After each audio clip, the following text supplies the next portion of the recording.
Our next Reddit post is from Arnott. Sit back and enjoy a story about some revenge that I achieved with the U.S. Postal Service back in the 1990s that cost a bullying full-time carrier his union job.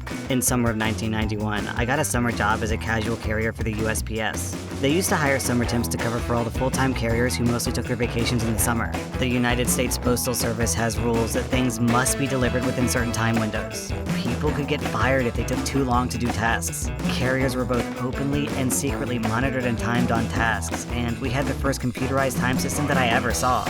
We would be secretly followed a few times per year to be sure that we were actually working hard the entire time we were out of the post office. The post office building even had secret back hallways, passive sound monitoring, and hidden raised viewing areas where they could see the sorting floor unobserved. Cameras and microphones were super expensive back then, so this was all done using tricky architecture and the eyes and ears of the postal inspectors.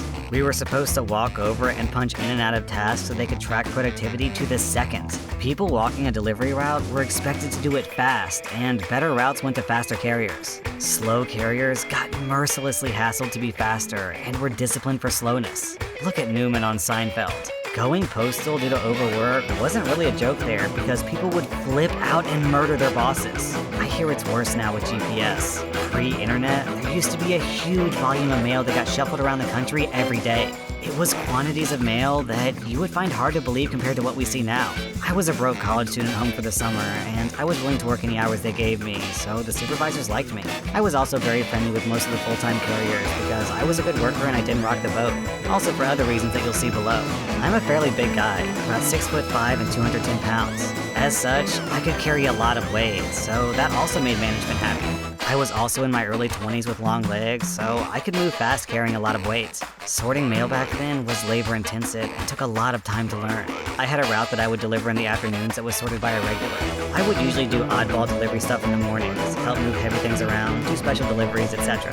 I would also deliver for full-time carriers that went on vacation or anyone whose T6 was on vacation. Side note, mail delivery was 6 times per week, but full-time carriers only work 5 days a week. A T6 is a full-time carrier who did the 6th day for 5 different routes. The way it worked out was that everyone only worked 5 days per week. At the time, a lot of retail catalogs were mailed to houses. A lot of them.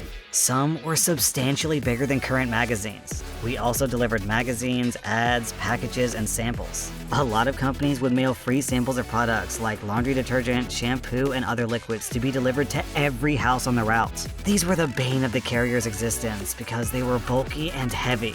This slows you down and is physically taxing. Usually, carriers would divide up the really heavy stuff and deliver it throughout the week.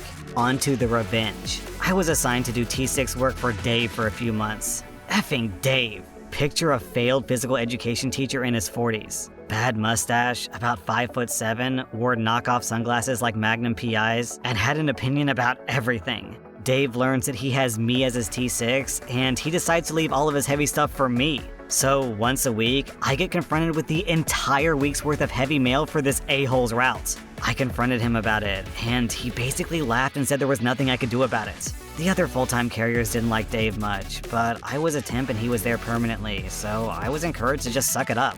I went to our boss and escalated to our postmaster, but I was told that he was full-time and I was temp, so I just had to deal with it. If the mail had to be delivered that day to meet the deadline, then I had to make it happen. The postmaster's exact words were, "Just deliver every piece of mail for the route as fast as you can, and don't worry about the time it takes or anything else. You're making huge overtime on this route." They did talk to Dave and most of the egregious stuff stopped, but I was still doing most of the hard work on this route. I mentioned earlier that everyone was always on the clock and tracked. In my first week, some of the nicer people took me aside at the beginning of the summer and made it clear to me that I was not to move quickly when delivering full-time carriers' routes because it could make them look bad and cause trouble for them. As a temp, I was expected to always take longer than the full-time carriers because 1, my job was limited and the USPS didn't really track temps closely. 2, I had zero experience, so everything should take me longer. 3, this was a union shop, and they would hate to have to kick my butt for messing up their jobs. And 4, most of these people were awesome, and I just wanted to be a team player. So, I was incentivized to move slowly and not make the full-time people look bad. I decided to wreck Dave's job since he was such a bullying little tool. I requisitioned 2 additional mail carrier bags. These are the over-the-shoulder satchels you see all the time. I was asked why, and I specifically told them that it was to be able to carry all the heavy items on Dave's route without having to keep going back to my Jeep to reload along the way. The postmaster personally approved it. After doing Dave's route 1 to 3 times per week for a few weeks, he called in sick a lot. I knew his route very well, and I was staying on top of the heavy stuff. Once I was comfortable with the route, I started literally running it. I would literally load up 3 mail bags for each segment of the route and jog or run his entire route. Dave's route took him about 4.5 hours per day to walk. I would finish his route in 3 hours or less, every day, rain or shine, no matter how many magazines, samples, or packages were waiting. No one really noticed that I was coming back so quickly and punching back out of delivering his route when I was only doing it a few times per week. I would come back, pick up other work, and get that done. The fun started when Dave took a 2-week vacation and I handled his route 6 days a week. Since I was doing the work properly, there was never a backlog of heavy items landing on me once per week. This made it even easier to jog his route because I was back to using 1 mail bag.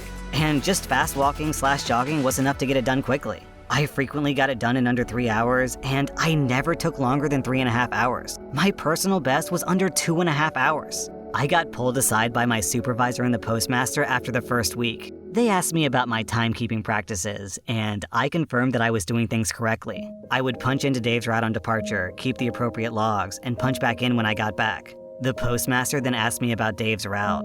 I played completely dumb. He noted that I complained about the mail volume several weeks ago, and that I used to take 6, maybe 7 hours to get it all delivered. I explained that I was spreading the heavy deliveries out over the whole week, and that it had really made a difference. He asked me if I was really delivering the mail, and whether I was hiding or throwing away mail, a serious problem if true. I got really offended and told him I delivered every piece of mail for the route every day. Then I dropped the bomb. I told him I was having trouble understanding why this route was budgeted for 4.5 hours to deliver when it clearly could be done much faster than that. I pointed out that the route had a lot of dense multifamily housing, which means less walking. I told him that lots of people on Dave's route seemed surprised that I didn't want a soda pop or to sit down and talk for a minute like Dave always did with them, which was a pure lie. I said all of this in my innocent, "Gosh, mister, I just want to help the USPS" voice. I told the postmaster that I was just delivering all the mail as fast as I could and not worrying about anything else. I jogged the route again for the next 6 days and kept getting it done in much less time than Dave. Dave didn't know about any of this. He even made a point of finding me on his first day back to ask how I enjoyed doing all the hard work for him while he was on vacation. I told Dave that I'd learned a lesson on how to treat your coworkers. He laughed at me and went back to sorting mail. He came back a few minutes later and said that he got me a souvenir, and then pulled his middle finger out of his pocket. Classic Dave. That was my last week at the USPS, and I headed back to college. I kept in touch with some of the friends that I'd made there, and one of them was very happy to tell me that Dave was fired about 2 months after I left. Due to the massive discrepancy in how long it took me and him to deliver the route, the higher-ups audited his route and discovered that he actually was lollygagging, taking unauthorized breaks, and apparently he was having an affair with a woman on his route, all on the clock. I, on the other hand, was in great physical shape after all that running, and I had pockets full of cash for the semester. Dave's regular T6 also got most of the heavy stuff dumped on her, so she didn't get into any trouble for her delivery times because she was swamped with heavy mail on her day. She actually bid for and got the route full-time when Dave was shown the door.